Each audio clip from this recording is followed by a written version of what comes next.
Interesting things are beginning to happen, my friends. This is Tony. Hope you're all doing well. We got so many stories to get into. In this video, a number of updates, actually. And apparently some of the things that we were being told were 100% correct. We're going to get into something that just happened in Canada. We're also going to talk about a number of other stories, something going on in South Africa, and much more. Let's just start here. Let's start with this here. Typical home buyers in Los Angeles. San Francisco and San Diego spend up to 78% of their income on housing. As you can tell, obviously, inflation has gotten to a point where people can't afford anything. 78% of your income to a house? Seriously? That is absolutely ridiculous. And of course, we're starting to see across America, a lot of people are struggling with their bills, and it's becoming a really big problem. And of course, I do think a lot of what our new president is doing is going to help a lot once he gets this whole government efficient, and then on top of that, starts drilling for oil, backing the dollar with oil contracts, maybe even the gold. That'd be awesome. We're going to start seeing things turn around very quickly. Now, we got this story here as well. Tesla sees German car sales plunge in January. Of course, you might wonder why that might be the case. Of course, they were telling everyone in Germany and England that he was this bad guy. You don't want to buy from his company. That is why these sales have plunged.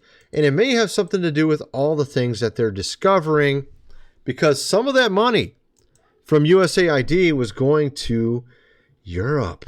Yes, indeed. I covered it in a previous video.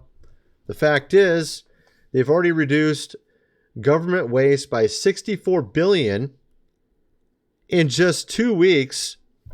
And this is just the tip of the iceberg. That was only 2%. USAID is only 2% of the yearly budget for our GOV. Now they're going to be going next towards the Pentagon, and that's about 10 times as big. And they've never passed an audit ever. I'll get into that in a minute. It's kind of interesting.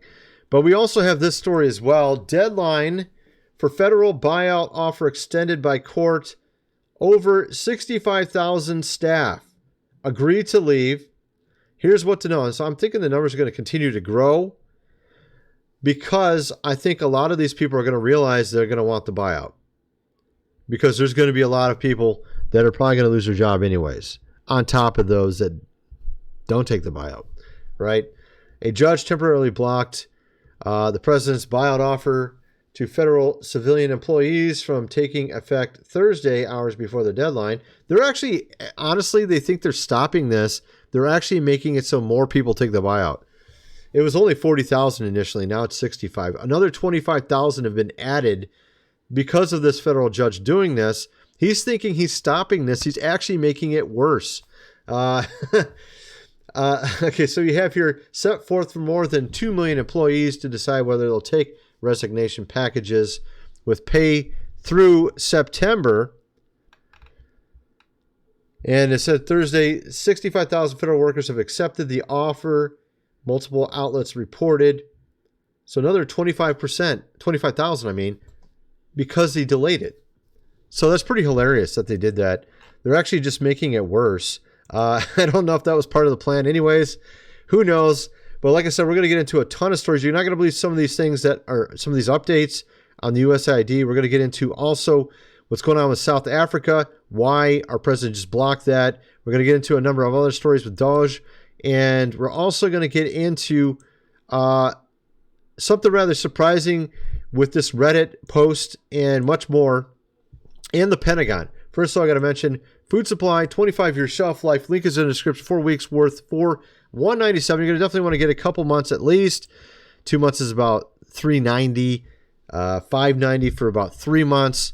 Link is in the description for that. Also, this book here, The Lost Ways, how your great-great-grandfather lived without electricity, how to build a cellar, do things around the house like they did in good old days, hundreds of pages illustrated. You're going to definitely want to get that if you have not already. Also, of course, we have the fact that gold hits an all-time high in the U.S. because of this trade tariff threats. So gold is actually going up pretty huge. They're saying it's going to easily go over 3,000. And so it's wise to buy that now if you want to. If you're thinking about a good time to buy it, probably be right now because it's going to go up much higher in price. Link is in the description. You can get yourself some physical gold and silver. They have some deals going on right now at APMEX. Go check the link below. At any rate, let's get back to the video. So we have here, of course, this new update. This is some hot mic moment for Trudeau. Apparently, it was a real thing. The whole making Canada the 51st state was an actual real thing. It wasn't just a joke. And this is what Trudeau admitted to on a, from what I understand, a hot mic, a hidden mic. Mr. Trump has it in his mind that one of the easiest ways of doing that is absorbing our country. And it is a real thing. So it is a real thing. And honestly, it makes sense because I think what's going on here is we would have better security overall. We would have less issues of trade between the borders of our two countries, Canada and America. You would have a lot of other things that would be streamlined as well. And I think what he's really trying to do is he's trying to extend the border or perimeter of where America is. This is what the whole thing with the Gulf of America is. This is what the whole thing with Greenland is. Greenland, of course, is to the side of Canada. And he wants to be able to maintain sort of the perimeter of these waters because of countries like Russia. This is the entire point. And this is what a lot of this has to do with. And also, of course, there's other factors. You can improve the economy overall and streamline a number of things. Of course, here we have our president signs a proclamation, February 9th, first ever Gulf of America Day. So he's really leaning into this whole thing. Check this out. It's pretty hilarious. He's actually flying over it. Let me play this. Right now. So we thought this would be appropriate. Even bigger than the Super Bowl. This is a big thing. And almost everybody now has assented to that. Attention on board. Ladies and gentlemen, if you could please direct your attention out the right side of the aircraft. Air Force One is currently in international waters for the first time in history, flying over the recently renamed Gulf of America. Please enjoy the flight. And of course, they mentioned the Super Bowl, which the Super Bowl will have already started by the time you watch this video. It may even be already over by the time this video comes out. Probably is. But the fact is, they've now renamed it Gulf of America. I mean, he's trying to cover the entire perimeter and extend it outward more. That's what this is all about. And it is kind of interesting.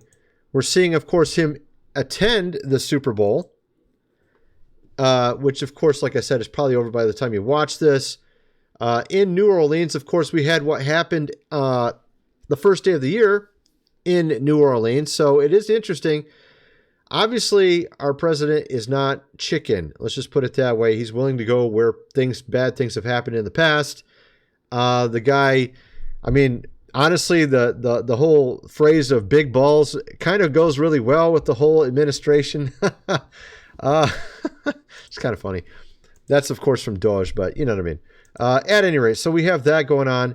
Then we have this here. This is I thought this was an interesting clip. They're talking about some of the spending from the USAID, and I just liked how she said it. Check this out. USAID awarded $2 million to strengthen trans-led organizations to deliver gender-affirming health care in Guatemala. So to each of you this morning, does this advance the interests of American citizens paying for trannies in Guatemala to the tune of $2 million? Yes or no? Oh my goodness. I guess we're dropping all the proper linguistics here, my friends. Let's see what they have to say. Governor? I have no position. Of course you don't. No position. Okay. Of course not. You can't answer it because it's going to make you look bad. It's always like that. Whenever someone's doing something wrong and they go before one of these panels and they say no comment, or they just kind of just talk about whatever and filibuster for 5-10 minutes, you know that they're pretty much guilty of something. It almost seems like it's always the case. So what are some of the things that they spent the money on? We were finding out new stuff every day. Apparently, we funded a wedding for Chelsea, of course, Clinton. That's interesting. Why would we fund a wedding for her? I don't understand this. I mean, honestly, I thought this was supposed to be helping Haiti out. DOGE uncovered. The USAID funneled $84 million that was supposed to go to Haiti for relief to Chelsea so she could have a nice wedding and a luxury mansion. Wow. I mean, honestly, I'm sure that's going to work out well in the end when you're standing before the throne. And why didn't you let all those poor people have that money? Too busy trying to have a wedding in a luxury mansion. You know what I mean? Like, I got to think about myself first. Yeah, that ain't going to work out too well for you there.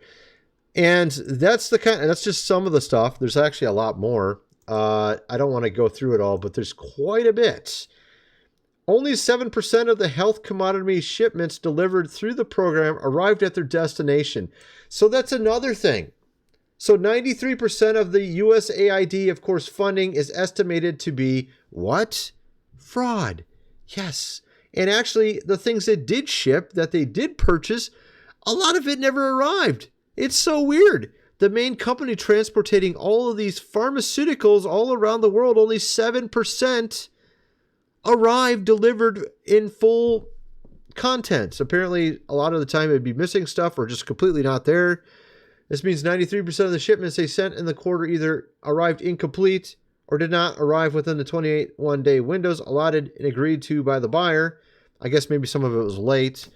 I don't know. I don't know how much of it actually arrived. It's kind of hard to tell from that those stats there, but it doesn't look good. Let's just put it that way. There was a contract to build a power plant in Afghanistan that was paid for, and it was never finished. It's only producing 2% of the power it was intended to generate. Wow, that's not very good.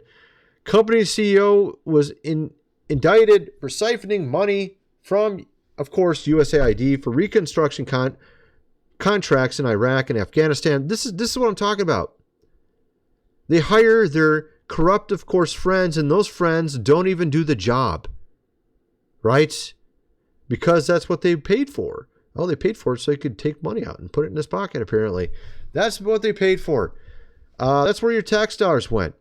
I'm sure we should all deserve a refund, and they should be filling all of our 401ks up or something, or giving us some sort of retirement account for all the money they wasted everywhere. And all that money that should have went to Haiti, they should somehow chalk that up and take it away from Chelsea there and give it to them. You know what I mean? At any rate, so of course, what else do we got here?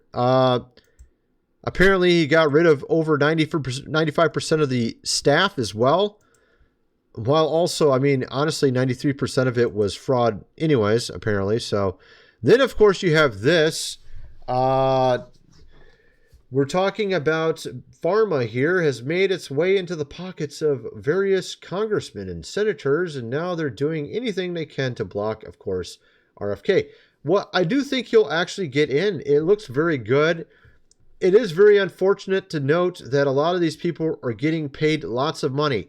That's how these guys with a salary of $170,000 somehow end up being multimillionaires, is because they get money from other people or companies that want to make sure they, choose the right direction for the future. You know what I mean? At least their idea of what the future should be. So this is why our food system's so screwed up. You have this revolving door in the FDA with CEOs and executives from these big companies. Hey, let's shake you. You pat my back, I pat yours. Just approve my stuff, and block all that stuff over there is really cheap. We don't want them to get that. That's why it costs 2.5 times more for healthcare here in America, is because they want to make all the money off you. And of course, they're friends with some of those in food, and that's why all the food is perfectly aligned to make sure you're not as healthy as you could be, and end up having to go to the hospital. It's kind of funny. It's like selling bad motor oil. So your engine fails, so you have to go to the mechanic to get your engine repaired. I mean, it's pretty much what's going on here. So that's kind of what's been going on with all that. I've been saying that for years. Now we're seeing the evidence of it. It's super obvious, not rocket science. Everywhere else in the Western world, it's 2.5 times cheaper for healthcare and they live longer. Obviously, we need to fix this, not rocket science. But of course, then we have this here. South Africa treating. Oh, let's just look at this. All right, here we go. Wow, that's pretty big. Let's see if I can get it a little smaller on the screen there. South Africa is confiscating land and treating certain, of course, classes, of people very badly. It is a bad situation, and the media doesn't want to say much about it, mention it.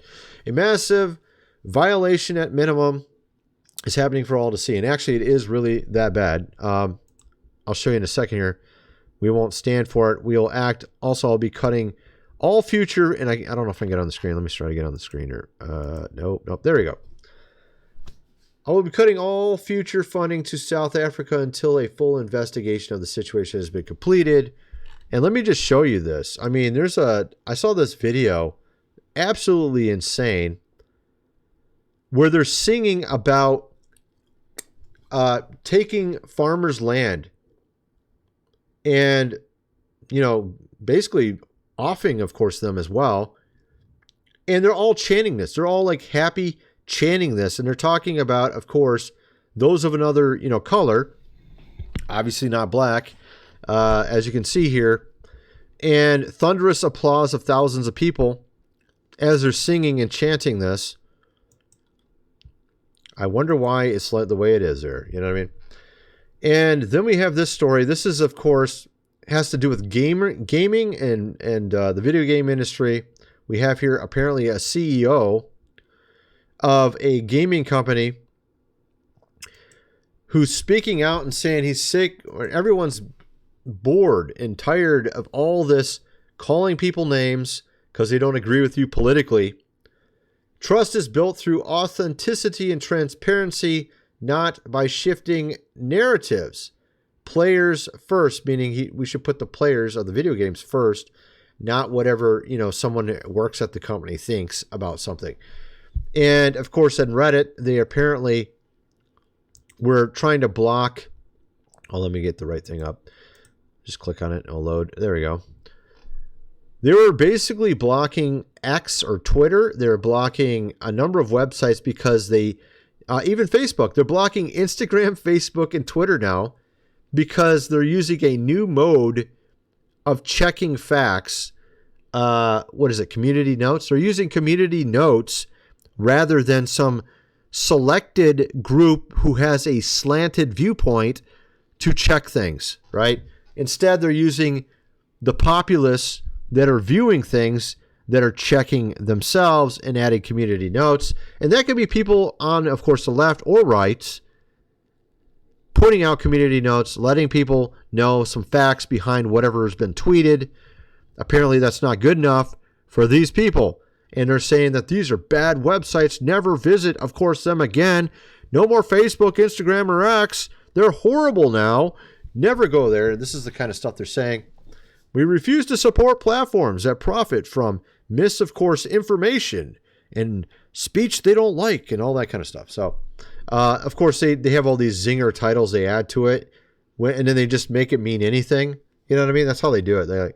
They come up with a really negative sounding title that everybody would agree is a bad thing, and then they would define the definition really broadly to encompass anything they don't like. And that's basically what becomes hate, of course, speech or whatever, is anything they don't like, right? Pretty much. And it has nothing to do with actual versions of that. And check this out. So he talks about it here. A guy's commenting on this entire Reddit post. The company behind Lords of the Fallen has taken to X to let everyone know that the subreddit So Lords of the Fallen subreddit, I don't know if he's going to go into the background and details of this. Is he or not? Yeah, I think he probably will. But basically, the subreddit mods are having an active revolt against him because he's not woke. That's basically it. So if you're not woke, it means there's something wrong with you. You're one of those bad guys. And of course, you could never be right about anything, and you should be completely annexed in history, never be heard of from again.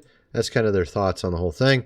Of course, there's a lot of people waking up to this, realizing this is absolutely ridiculous how they're approaching this entire topic. You even have people on the left like Jon Stewart that realize this and are actually getting an applause for defending our president. Crowd roars when Jon Stewart turns on MSNBC to support or defend our president. That's kind of interesting when that happens. Trump violated the law. He can't just fire these people. Title V, Section 403 of the U.S. Code, federal law, an inspector general may be removed by the president. What? So what's the purge? What's the Why do I have an axe? There is a specific law that requires notice, 30 days, and a statement of reasons, substantive and detailed rationale. What? I'm sorry, what? Oh, apparently you can fire them, but you have to give them 30 days notice. So, of course, he's making fun of MSNBC for saying that this was a horrible purge of employees. It's so terrible. And, of course, they're just talking like it's the worst thing that ever happened. And in reality, and then claiming that he has no right to do this, he has no legal right to fire these people when he actually does. And then he's supposed to give a lot of like 30 days notice or something like that. It's really ridiculous. And of course, Jon Stewart's just making fun of it. And actually his crowd is laughing. So it's pretty funny. Then we have this, of course. Who is DOGE, of course, going to go after next? Oh, let's see who they're going after. Check this out. Have you directed Elon Musk to review Pentagon spending, given it's the biggest discretionary spending yes, in the federal budget? Yes, I have Pentagon, budget? education, just about everything. We're going to go through everything, just as it was so bad with what we just went through with this horrible situation. Goodness. You know what? Honestly, let's take some bets here, friends. Let's take some. I'm just joking though, but I mean, seriously, how much of what percent of the GOV, what percentage of their yearly budget do you think is actually authentic charges? Do you think it's 50%, 75%, 25%, 10%? How much of it is actually complete waste or fraud or a combination of the two? What do you guys think? My theory is I'm going to guess that about 65% of all the money that we've been taxed and they've spent or printed and they spent is either waste or fraud. That's my guess. 65. Not joking. This is my thoughts. And of course, the Pentagon has never passed an audit. And of course, this guy here describes this, that about the only way we're going to find out what's really where all the money's going is if someone, leaks it a little bit. And next thing you know, that guy's, of course, gone because he did. But that's basically what this guy says in this interview here. Dollars that they hide, we don't ask for any accounting of. They never pass an audit in the history of audits. I've often said the only way we're really going to get to the... Yeah, and he says if someone actually tells us, right? But, well, now maybe we will. Maybe Big Balls will figure it out. We'll find out, right? So, and of course, they have 10 times the budget of USAID. I'm just hoping USAID is the worst one. I mean, 93% of it was just garbage, either waste or fraud. So how much of the Pentagon do you think it will be? I'm going to guess I'm going to guess 70% is waste or fraud. What do you think? 70% sound about right? I'm thinking, like $500 toilet seats and $1,000 plungers, right? Like that one movie, Independence Day, where they're talking about where do you think all that money goes? Or maybe it's worse. Do you think it's worse than the USAID? Do you think it's like 95% fraud and waste? Or what do you think?